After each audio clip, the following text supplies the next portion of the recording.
자, 그 다음에 이제 우리 룻기서로 넘어가겠습니다. 룻기서로 넘어가는데, 룻기서는, 이제 아주 이 보석이죠, 보석. 자, 이 룻기서는 정말 아름다운 책입니다. 그래서 귀한 책이죠. 귀한 책입니다. 그래서 이 보석에다가 종종 비유가 되는데요. 이 룻기서의 지금 그 이 위치가 지금 이제 사사기 다음에 또 사무엘서 바로 이전에 위치하고 있죠. 아주 적절한 위치가 아닌가 싶어요. 그렇죠? 사사기는 왕의 도래를 내다보고 있잖아요. 그때 왕이 없었으므로 사람이 저마다 속인에 옳은 대로 행하였었다. 이렇게 이제 사사기가 끝나잖아요. 끝나고 사무엘서로 가면 그 왕이 등장하잖아요. 그죠? 왕이 등장하는데, 근데 룻기서에 보면은 이 나오미의 가정을, 룻을 통해서 이제 다윗의 할아버지인 오벳이 태어나는 것을 보여주게 되거든요. 그죠? 그래서 이 사사기와 사무엘서를 잇는 어떤 가교의 역할을 룻기서가 하고 있다, 이렇게 볼 수가 있겠고요. 물론 히브리어 성경에는 이제 배열 순서가 다릅니다. 그죠?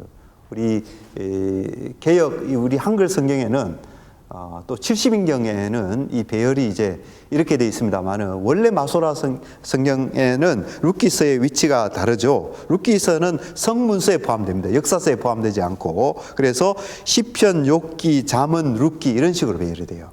예, 잠언, 룻기 이런 식으로 배열되는데, 왜 잠언 다음에 룻기가 오냐? 잠언에 보면은 잠언이 어떻게 끝납니까? 현숙한 여인에 대한 이야기로서 끝을 맺잖아요. 잠언이. 그죠? 현숙한 여인에 대한 이야기로 끝을 맺기 때문에 이 룻기서는 거기에 이어서 현숙한 여인 룻에 대해서 이야기하고 있죠. 그죠? 그래서 그런 이유 때문에 이 원래 히브리어 성경 마소라 본문에서는 이 룻기서가 잠언 다음에 배치되어 있었고요. 이제 70인경 번역자들이 번역하는 가운데서 이 룻기서를 현재 위치로 이제 옮겨오게 되었고, 우리 한글 성경도 그 전통을 따르고 있다, 이렇게 보는 거죠.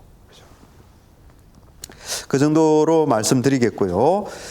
자, 이 룻기서의 역사적 배경이라고 하면, 룻기서를 읽을 때 여러분들 어떤 것을 생각하시나요? 역사적 배경이 뭐라고 생각하십니까?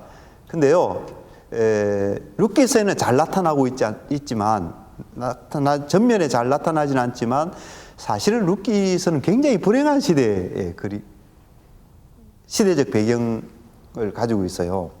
사사기 있죠, 사사기. 사사기의 그 어떤 그 정치적인 혼란, 종교적인 어떤 타락상,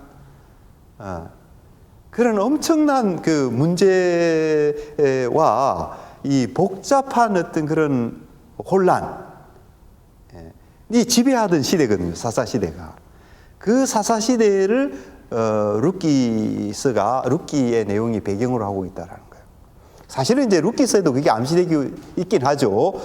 이스라엘 땅에 기근이 임해가지고 말이죠. 기근이 임해서 이 하나님의 백성이 이스라엘 땅에 살지 못하고 이방 땅이 모압 땅으로 가잖아요. 그 자체가 굉장히 비극적인 일이고 불행스러운 일이죠. 그렇죠? 이 사사기의 형편과 맞닿아 있다, 이렇게 볼 수 봐야 됩니다. 그래서 여러분들이 룻기서를 읽을 때, 사실은 룻기서를 읽어보면 그 속에는 혼란스러운 일이 별로 없어 보이잖아요. 그러니까 물론 이 나오미의 가정에는 모르겠습니다만은, 그러나 전반적으로 보면 룻기서에는 굉장히 이렇게 모든 것이 잔잔하고 평온해 보이고, 그렇죠? 거기에 등장하는 사람은 하나같이 다 경건해 보이고 신실해 보이는 이런 사람들, 그런 내용들이 쭉 나타나고 있죠, 그죠? 그런데 바로 그러기 때문에 또 놀랍기도 해요. 그죠? 사사시대를 우리가 암흑시대라고 부르지 않습니까? 그런 암흑시대인데도 이런 어떤 경건한 사람들, 신실한 사람들이 여전히 존재했구나 라는 것을 생각하면서 우리가 놀랍다는 생각을 하게 되는 것이죠. 이것이 우리에게 주는 교훈이 있다고 한다면 그런 거죠. 시대가 아무리 어려워도 여전히 하나님의 사람들이 존재한다. 아무리 죄악이 관영하고 하나님의 역사가 단절된 것처럼 보이는 그 시대이지만 그럼에도 불구하고 어떻게 되는 거예요? 하나님의 역사는 변함없이 지속되어져 간다. 하나님이 변함없이 세상을 향한 계획을 성취해 가고 계신다. 이런 것을 우리가 다시 한번 깨닫게 되는 것이죠. 그렇죠? 나중에 이제 여러분들 열왕기로 가면은 그 아합 시대 말이죠. 온 세상 사람들이 다 바알 숭배에 매몰되지 않습니까? 그때에도 하나님이 바알에게 무릎 꿇지 않는 7,000명을 남겨놓았다. 하나님 그러시잖아요. 그죠? 그러시죠? 그런 것처럼 이 사사 시대와 같은 그런 타락한 시대이지만 사람들이 제각기 속인의 옳은 대로 행하는 그런 시대였지만 그 시대도 여전히 경건하게 보아서와 같이 말이죠. 보아서와 같이 또 룻이나 나오미와 같이 하나님을 바라보며 삶을 살아갔던 그런 주의 백성들이 있었다. 이것을 우리에게 보여준다 하는 것이죠. 근데 룻기서에 우리가 주목하게 되는 것은 바로 이제 그 기업 무르는 제도. 기업 무르는 제도가 좀 룻기서에는 독특해요. 그죠? 여러분들 모세오경에 보면은 기업 무르는 제도가 있잖아요. 기업 무르는 자, 그걸 우리는 히브리어로 고엘이라고 그러죠. 고엘. 그렇죠? 고엘.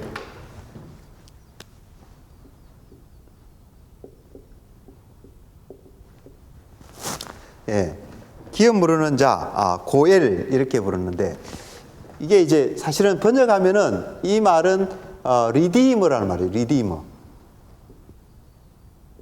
그렇죠? 리디머. 구원하는 자. 구원하는 자. 그게 이제 사실 기업 무르는 자라는 말의 뜻이죠. 그죠? 이 독특한 제도가 이제 나타나는데 이 어떤 사람이 예를 들자면 경제적으로 이제 힘이 없어서 이제 먹고 살 방편이 없어서 다른 사람에게 팔려가는 경우가 있잖아요. 그죠? 노예로, 종으로 팔려가는 경우가 있거든요. 또 아니면은 자기 재산, 토지나 뭐 집이나 이런 것들을 이제 잃어버리게 되는 경우가 있어요. 그죠? 너무 가난해서 그런 일이 있을 수 있죠. 그럴 때 이제 바로 이 기업 무르는 제도가 있었던 거예요. 구약에서는. 그죠?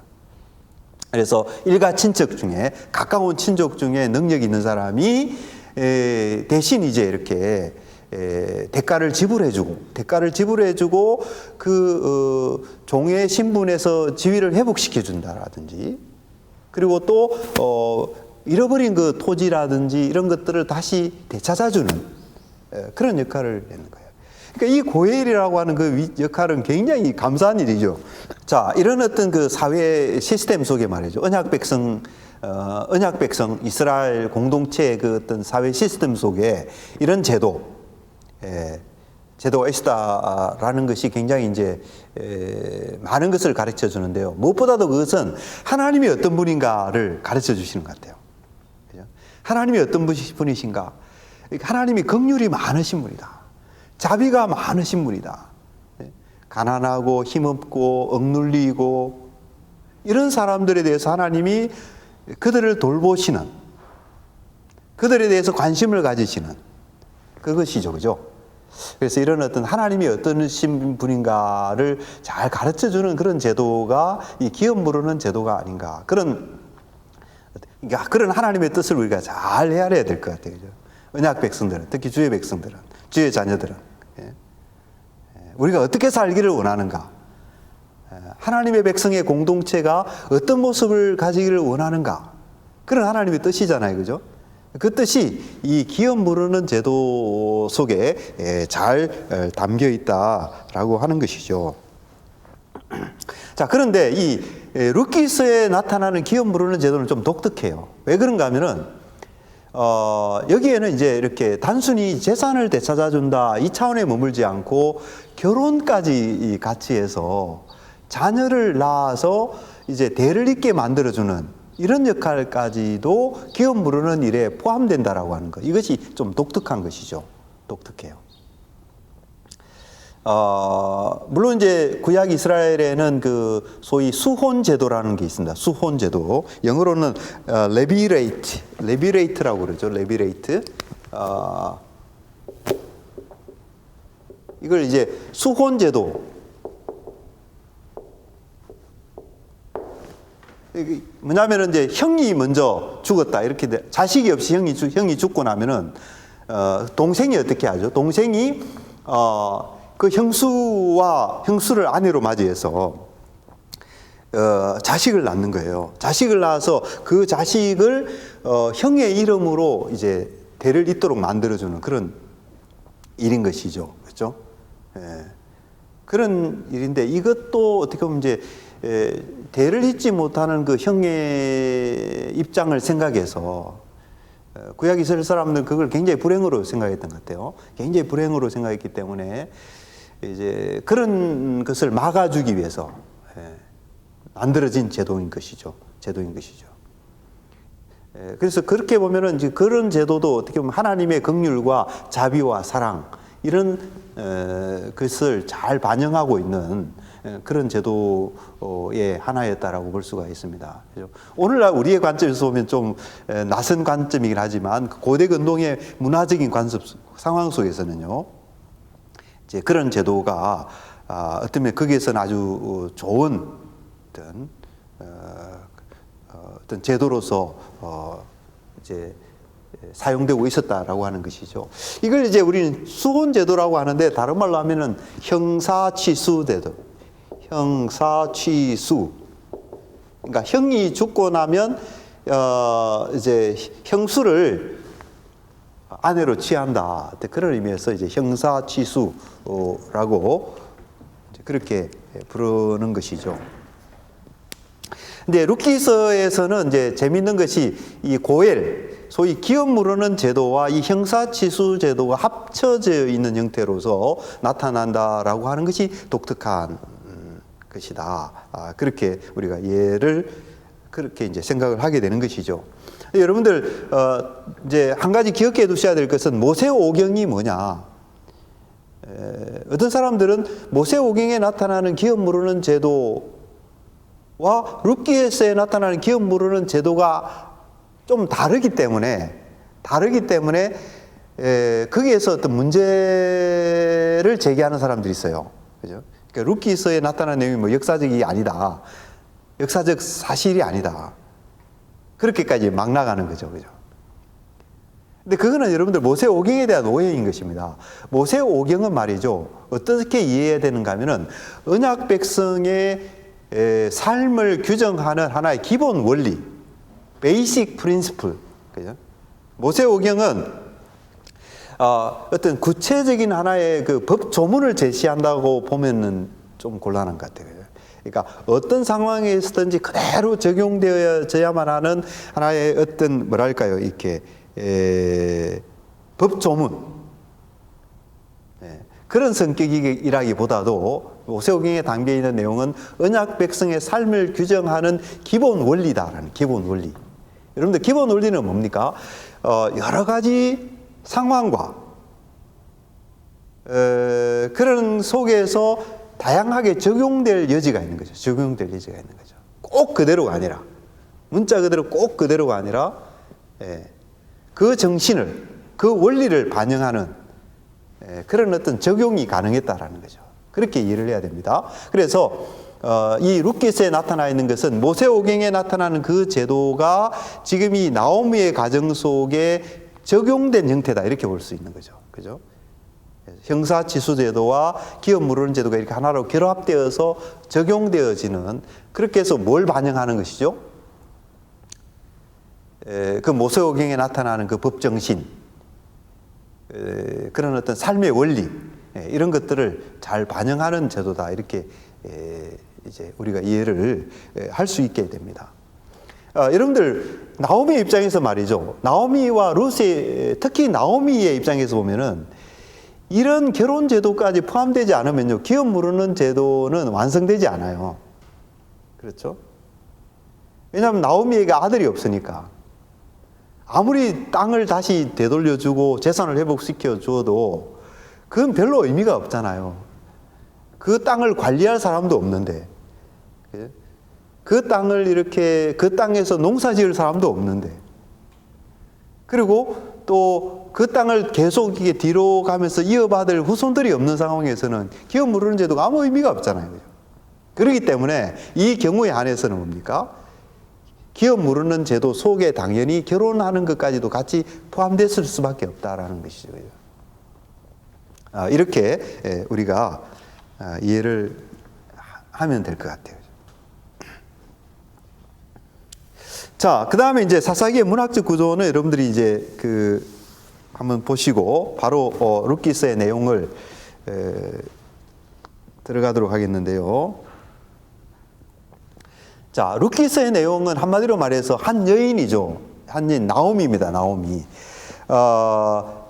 그 나오미의 텅 빈 삶이 다시 채워지게 되는 과정.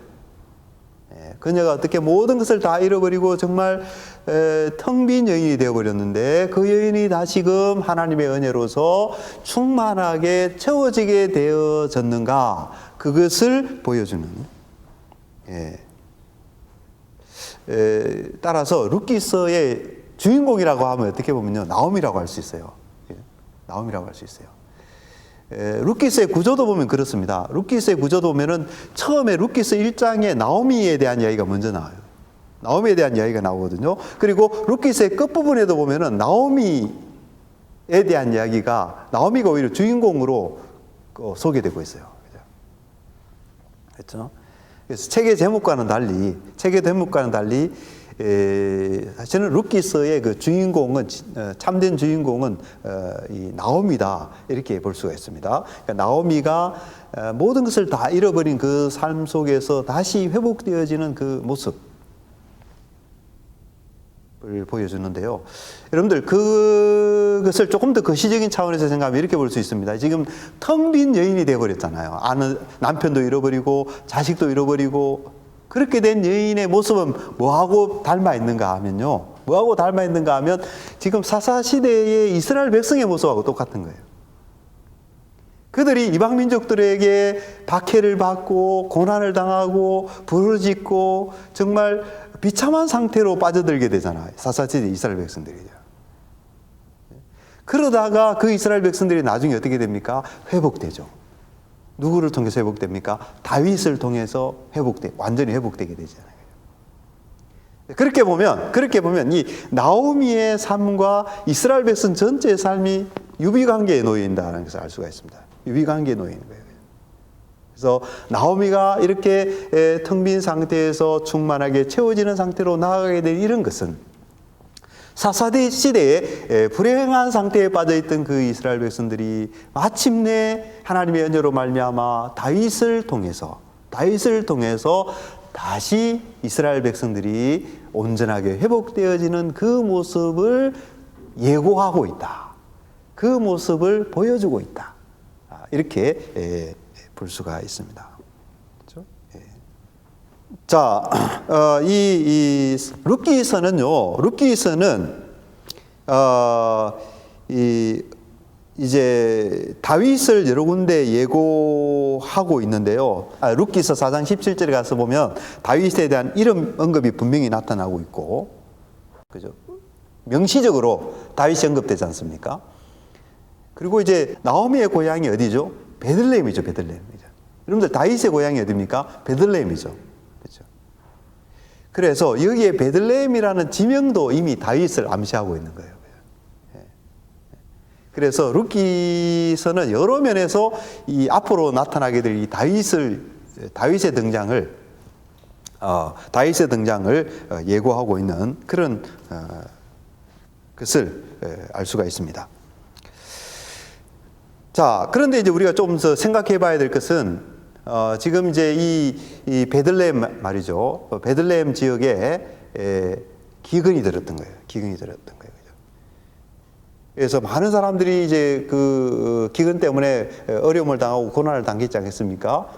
나오미의 가정도 엘리멜렉의 가정도 예외가 아니었던 것 같아요. 그래서 이 엘리멜렉 가정이 기럯과 말론, 그때만 하더라도 아직 결혼을 안 했던 것 같아요. 기럯과 말론 이 자녀들을 데리고 말이죠. 모압 땅으로 이주를 하게 되었다라는 거죠.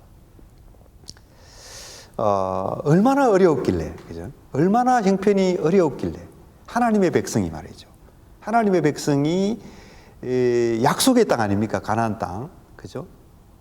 언약의 땅, 약속의 땅인데 그 땅을 등지고 이방 땅인 모압 땅으로 갔어야만 했을까? 그것이 이제 우리로 하여금 여러 가지 생각을 하게 만드는 것이죠.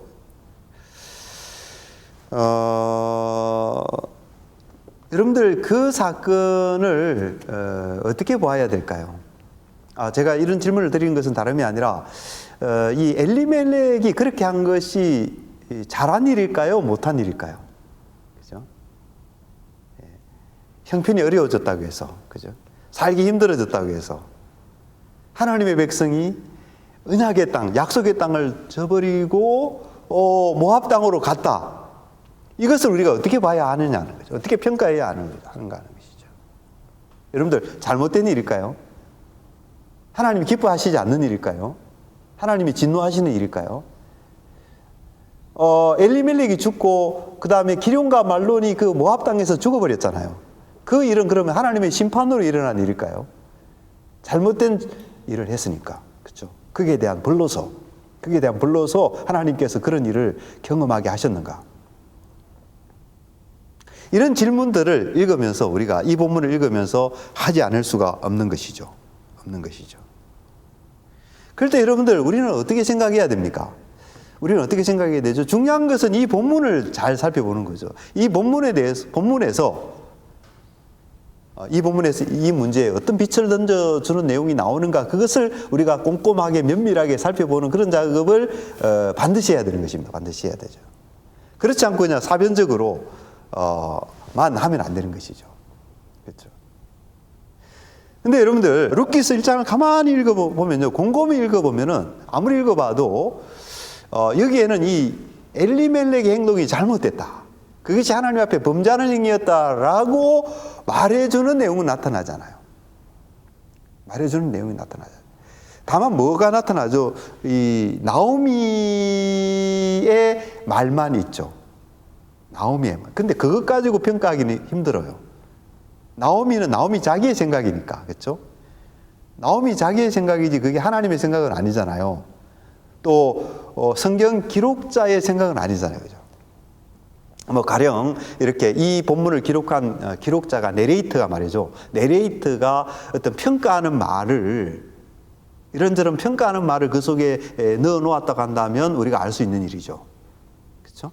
하나님의 뜻을 알 수 있는 일이죠. 그러나 이곳에는 그런 내레이터의 설명이나 평가는 전혀 나오지 않는 거거든요. 다만 나오미가 이제 전능자가 나를 심히 괴롭게 하셨음이니라, 여호와께서 나를 징벌하시고 전능자가 나를 괴롭게 하였거늘, 이게 나오미 자기의 생각이거든요. 그렇죠. 따라서 우리는 이 엘리멜렉, 이 나오미의 가정을 어떻게 평가해야 될지 평가하는 것이 사실은 쉽지가 않아요.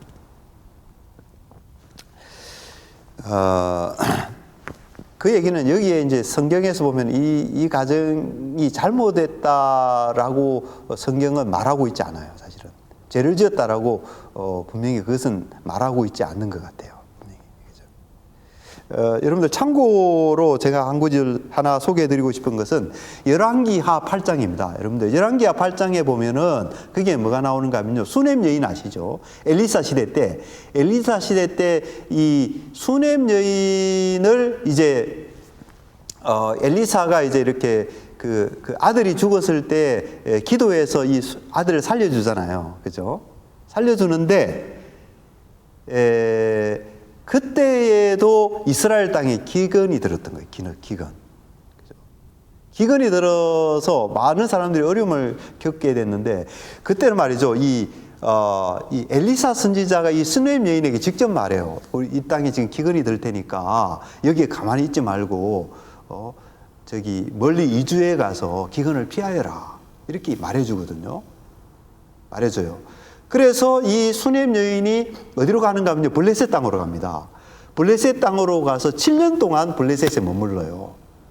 머물다가 7년이 지나고 난 다음에 다시 이스라엘 땅으로 돌아오거든요.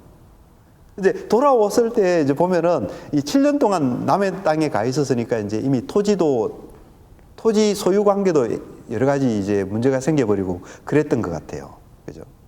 그래서 어쨌든 뭐 나중에 이 수넴 여인이 또 이제 하나님의 도우심으로 다시 자기 소유를 다시 되찾게 되는 과정, 이런 것들이 이제 열왕기하 8장에 소개되고 있다고요. 여러분들, 거기에서 보면은 뭡니까? 상황이 똑같잖아요. 기근이 임해서 살기 어려워졌고. 그런데 어떻게 됩니까? 선지자 엘리사가 직접 가르쳐, 여기 있지 말고 멀리 가서 이렇게 이주해 있다가 돌아오느라. 그런 내용이 나타나거든요. 그래서 그런 점들을 미뤄봤을 때 이 엘리멜렉과 나오미가 했던 이 나오미의 가정이 했던 일을 우리가 이렇게 어떤 범죄나 뭐 이런 것으로 생각해서는 안 되고, 또 그 가정에 일어난 그 불행이 하나님이 어떤 벌을 내리신 것이다, 이렇게 이해하는 것은 성급한 판단이다, 이렇게 우리가 생각할 수가 있겠습니다. 그러나 이제 다만 이 정도는 우리가 이제 말을 해야 되지 않나 싶어요. 그러니까 지금 이제 사사시대의 불행을 보여주는 것은 틀림없는 것 같아요. 그러니까 이 언약 백성, 하나님, 이 땅은 젖과 꿀이 흐르는 땅이잖아요. 그죠? 하나님 복 주신 땅, 물이 풍부한 땅, 아름다운 땅, 그랬던 땅이잖아요. 그죠? 근데 그 땅에 기근이 임했다라고 하는 것은 어떤 면에서 단순한 자연재해였다라기보다도 지금 하나님의 진노 아래에 있는 땅이다, 이것을 보여주는 것 같아요. 이스라엘 백성들이 범죄하고 우상숭배하고 부도덕한 삶을 살았기 때문에 하나님께서 그 백성들을 징계하시는 차원에서 그 땅에 기근을 내렸다, 이렇게도 이해할 수 있을 것 같아요. 이렇게. 이건 뭡니까? 사사시대의 불행이죠. 그죠? 사사시대의 불행. 그래서 이 나오미의 가정이 그 모압 땅으로 이주해 가서 그곳에서 겪는 모든 어려움들, 남편을 잃어버리고 또 자녀들을 잃어버리는 이런 모든 것들은 이 사사 시대의 어떤 불행한 형편과 맞닿아 있는 그런 모습이다, 우리가 그렇게 말을 할 수가 있겠습니다.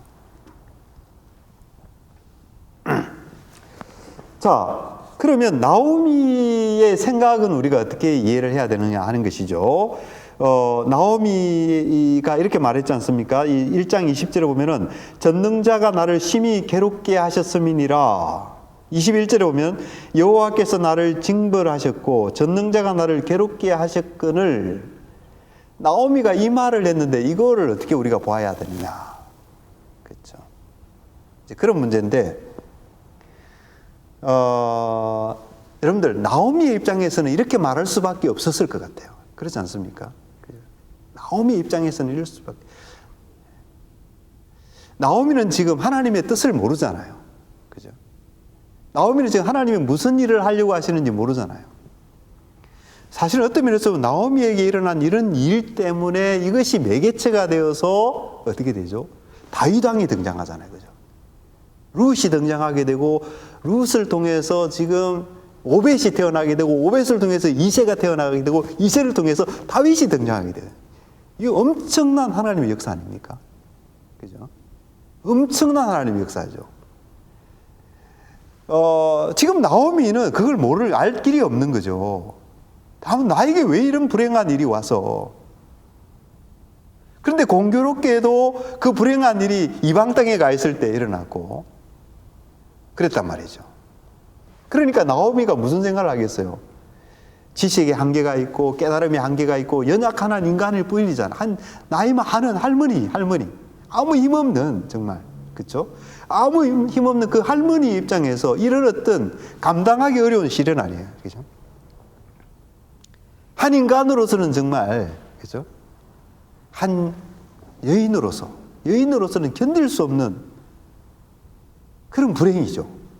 그런 불행이죠. 이 이상의 불행이 어디 있겠어요. 그죠?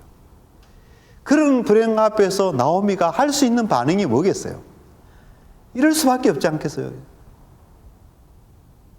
그 어떤 면에서 나오미 입장에서 신앙의 표현일 수가 있는 거죠. 하나님을 인정하고 있잖아요. 하나님, 이 모든 것이 하나님께로부터 왔다.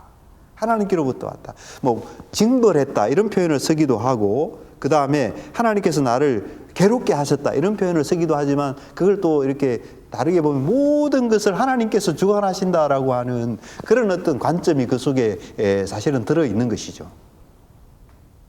관점이 들어있는 것이죠.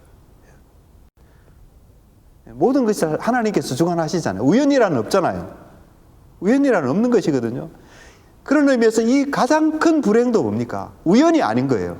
하나님이 뜻을 가지고 하나님의 계획 가운데서, 하나님의 섭리 가운데서 일어난 일이다라는 것이죠. 그러나 나오미는 그 섭리가 뭔지 도대체 알 수가 없잖아요. 오리무중이죠. 그러니까 괴로운 거예요. 그러니까 힘든 거예요. 알면 힘들겠어요? 감사합니다. 주님의 뜻이 이루어지리이다. 이러면서 하나님을 찬양하겠죠. 그죠? 알면은. 주님의 선하신 뜻이 있는 줄 아오니. 지금 우리에게 의해서 고통이지만, 그러나 하나님의 온전하신 그 계획 속에 하나님이 뜻을 성취하실 것이므로 그것을 믿음으로 받습니다. 감사합니다. 주께 영광을 돌려드립니다. 이럴 수 있잖아요. 그런데 지금 나오미는 그걸 모르는 거예요. 하나님의 뜻이 무엇인지. 그러니까 나오미는 지금 뭡니까? 이렇게 어떤 면에서 괴로움이 있는 거죠. 그래서 왜 내보고 나오미라고 그러냐? 나를 마라라고 불러라. 여러분들, 이제 노오미, 히브리어식으로 부르면 노오미가 더 맞을 것 같아요. 노오미. 노오미가 더 맞는데, 이 말은 원론적으로 사실 나암이라는 말과 관련되어 있어요. 나암은, 편안한, 즐거운 이런 뜻이에요. 나암. 그죠? 나암.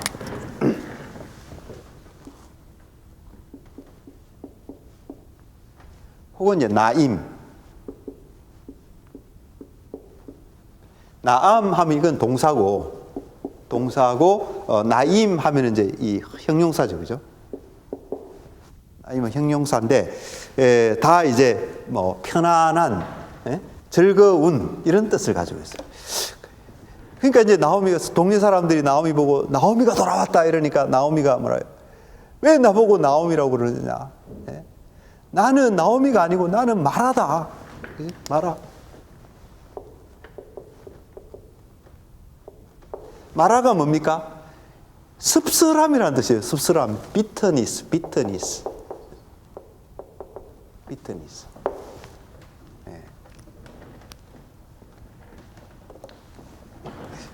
미안합니다. 이게 해가 아니고 알렙. 해가 아니고 알렙입니다. 알렙. 마라. bitterness. 씁쓸함. 그렇게 이 나오미가 정말 괴로움을 느끼고 있는 거죠.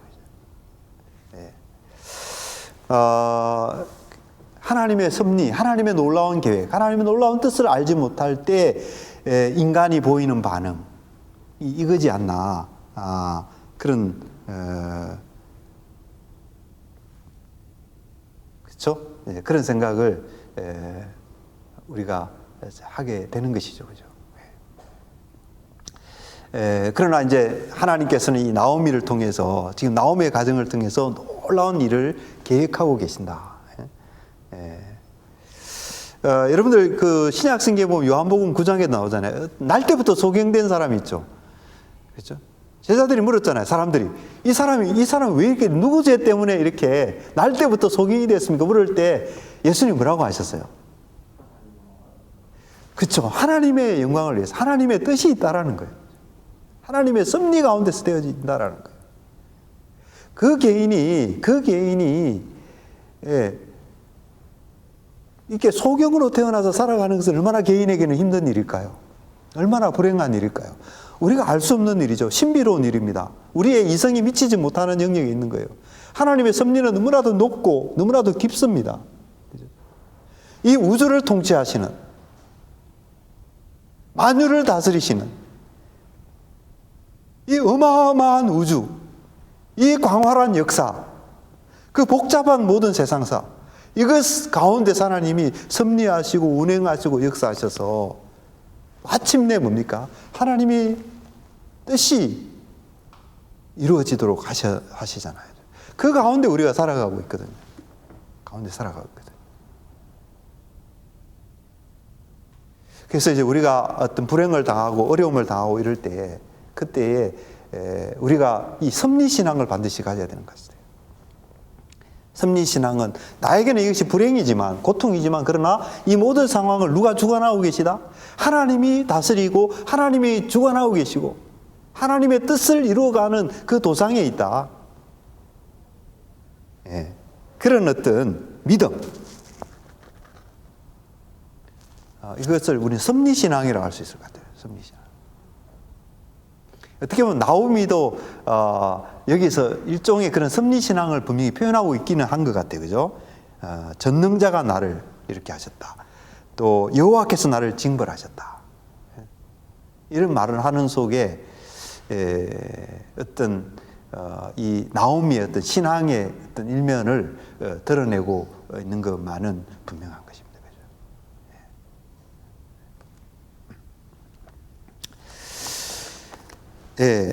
자, 결국은 이제 이 나오미가 고향으로 돌아오고 있는데 여러분들 흥미로운 건 뭐냐면은 이 1장에 보면요, 돌아오다라는 말이 나타나잖아요. 히브리어로 뭡니까, 여러분들? 돌아오다라는 말이? 돌아오다. 여러분들 잘 하는 말이죠. 무슨 말이죠?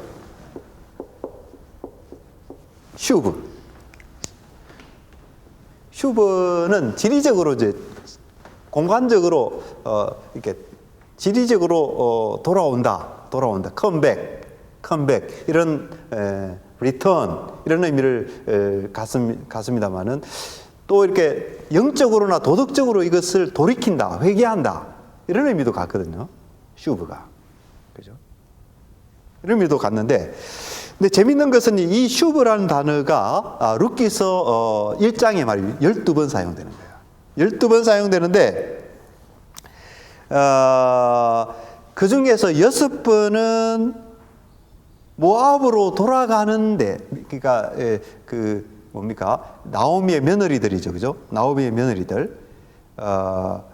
이 며느리가 모압 땅으로 돌아가는 일, 그렇죠? 그 땅에 머물러 있는 일, 그것을 묘사하는데 이 6번 사용되고, 그 다음에 룻과 나오미가 하나님의 약속의 땅으로 돌아오는데도 6번 사용되는 거예요. 그런 것이 아주 흥미롭게 느껴집니다. 이방 땅으로 되돌아가 버리는 것에 슈브가 6번, 약속의 땅으로 되돌아오는데 이 슈브가 6번. 이렇게 본다면 이런 것은 어떤 의미를 전달합니까? 어떤 이 돌아오는 행위가 신학적인 선택, 하나님과의 관계 회복, 그렇죠? 모압 땅에 남아버리면 뭡니까? 하나님과의 관계가 끝나버리는 거죠. 그러나 이제 베들레헴 땅으로, 약속의 땅으로 다시 돌아오면 그것은 하나님과의 관계 회복이 이루어지는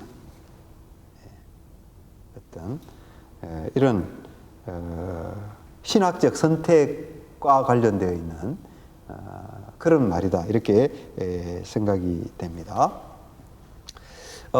결국은 이 나오미가 돌아왔다 라는 것부터 회복이 시작되죠, 그죠? 회복이 시작이 되고 또 이제 그 사건을 통해서 이스라엘 백성들도 이제 나중에 회복이 되지 않습니까? 그죠? 예.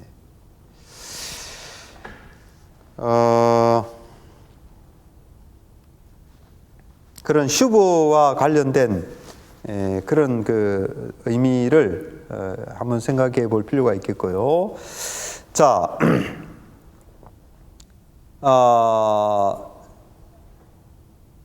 그 나오미의 며느리들이 이제 나오미하고 같이 돌아오려고 했는데 처음에는 두 사람 다 오르바, 그죠? 하나의 이름은 오르바요, 하나의 이름은 루시더라. 그러니까 이제 처음에는 두 사람이 다 이제 나오미와 함께 돌아오려고 했는데 이제 결국은 어떻게 되죠? 이 오르바는 모압 땅에 남게 되고 룻만 시어머니하고 같이 돌아오게 되는데 여러분들 그 가운데서 이 나오미가 한 말이 있어요. 1장 8절에 보면 제가 읽게요. 나오미가 두 며느리에게 이르되 너희는 각기 너희 어머니의 집으로 돌아가라. 너희가 죽은 자들과 나를 선대한 것 같이 여호와께서 너희를 선대하시기를 원하며. 여기 선대하다라는 말이 나오죠, 그죠? 이 룻깃의 키워드라고 할 수 있습니다. 선대하다, 헤세드라는 말이죠, 헤세드.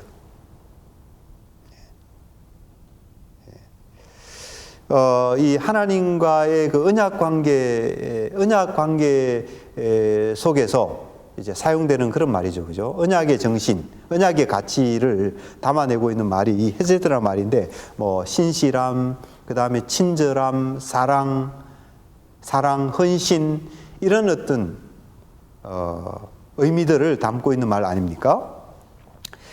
자, 그런데 여기 이제 주목할 만한 것은 너희가 죽은 자들과 나를 선대한 것 같이 여호와께서 너희를 선대하시기를 원하노라. 이렇게 말하고 있다라는 거예요.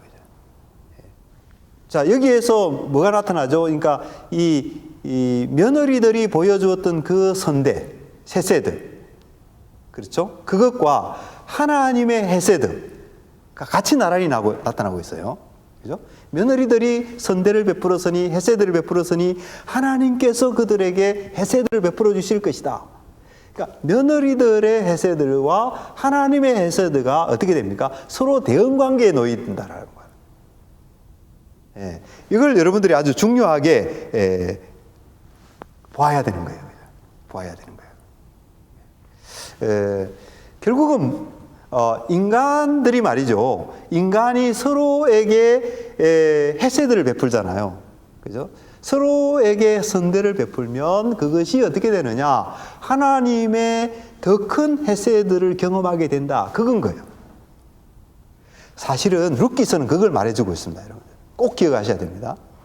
인간이 서로에게 헤세드를 베풀게 되면 그것을 통해서 어떻게 되느냐? 하나님의 더 큰 헤세드를 경험하게 된다.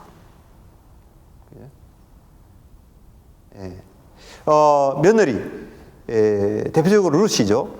룻이 나오미에게 베푼 헤세드. 룻이 나오미에게 베푼 헤세드가 뭐예요? 나오미가 고향으로 돌아올 때에 룻도 같이 돌아오려고 했는 거 아닙니까? 아마 이 룻이 시어머니를 잘 섬겼던 것 같아요. 시어머니를 잘 섬겼던 것 같아요. 그러니까 나오미가 그런 말 했지 않겠습니까? 그러니까 이 룻이 나오미를 잘 섬기려고 했던 그 헤세드의 마음, 그것에 대해서 나오미가 어떻게 합니까?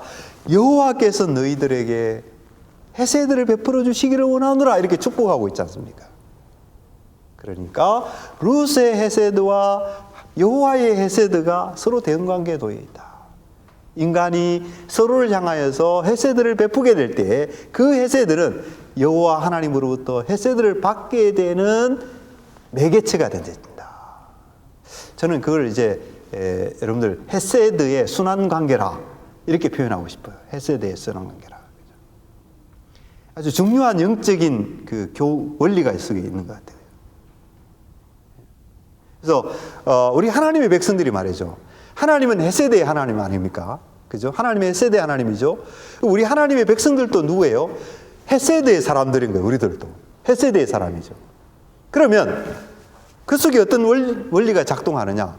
우리가 서로에게 이 헤세드를 베풀게 될 때, 그것은 어떤 결과로 나타나게 되느냐? 하나님으로부터 더 놀라운 헤세드를 경험하게 되는 놀라운 결과로 나타나게 된다. 여러분들, 이게 루키스가 가르치는 내용이라는 거예요. 이게 루키스가 가르치는 내용. 그래서 저는 이 본문을 생각할 때마다 이제 뭘 생각이 드는가 하면, 긍휼히 여기는 자는 복이 있나니 저희가 긍휼히 여김을 받을 것이며, 예수님의 산상수훈의 가르침의 내용이 생각난다는 거죠. 그래서 우리가 누군가에게 선을 행할 때, 우리가 누군가에게 사랑을 나누어 줄 때, 누군가에게 선대, 헤세드를 베풀 때, 여러분들, 그것은요, 반드시 언젠가는, 반드시 그 헤세드는 나에게로 다시 되돌아오게 된다. 그런 영적인 원리가 있다라는 거예요. 그래서 우리는 이런 교훈을 우리가 생각할 때, 그죠? 우리는 할 수 있는 대로 선을 행해야 됩니다. 내가 누군가에게, 형제들에게, 이웃 사람들에게, 내 동료들에게 누군가에게 사랑을 베풀고 헤세드를 베풀고 은혜를 베풀게 되면요, 그것이 하나님의 헤세드가 되어서 나에게로 돌아오게 돼요. 사실 헤세드를 받는 사람들은요, 인간을 통해서 받지만, 그 사람은요, 어떤 인간을 통해서 헤세드를 받지만 그 사람이 경험하는 헤세드는 사실 하나님의 헤세드인 거예요. 그렇죠. 내가 누군가에게 헤세드를 베풀면 그 사람은요, 나에게 헤세드를 받지만 사실은 하나님의 헤세드가 그에게 임하는 거예요. 그렇죠. 이렇게 이 헤세드의 순환관계, 룻이 나오미에게 베푼 헤세드, 이 헤세드는 나중에 여호와께로부터 룻이 더 큰 헤세드를 받는 그런 어떤 결과로, 아름다운 복된 결과로 이어지게 된다. 그리고 그것이 마침내 이스라엘 민족 전체에 하나님의 놀라운 은혜가 임하는 그런 아름다운 결과로 나타나지게 된다. 이것을 루키스가 우리에게 가르쳐주고 있다는 거예요. 그래서 우리 하나님의 백성들은 이런 어떤 원리들을 잘 깨달아서 말이죠. 잘 깨달아서 우리가 할 수 있는 한 많은 사람들에게 헤세드를 베풀 수 있는 그런 일을 해야 되겠죠. 그죠? 예, 시간이 많이 갔습니다만은, 오늘 강의는 여기서 끝맺고, 다음 주에 오시면, 여기서 이제 다시 이어서 강의를 하도록 하겠습니다.